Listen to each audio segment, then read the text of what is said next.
Yo, what's up mga ka-J Music? Samahan niyo ako sa part 2 ng guitar tutorial ng Praise. Let's go! Nakaraan, tinuro ko sa inyo yung chorus and strumming. Ngayon naman, proceed tayo sa intro. Sa intro niya ay steady lang siya sa G. Yan. Yan talaga yung intro niya. So, stanza tayo. Ang chords ng stanza ay G. Yan. And bisok siya. And G. C. And G. So, 2 times. G ulit. C. And G. E.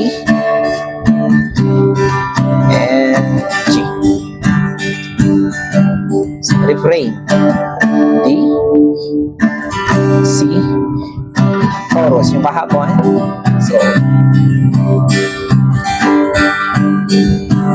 So yun yung pagkasunod-sunod niya. So, bagalan natin yung strumming ng kanta. Dito tayo. C.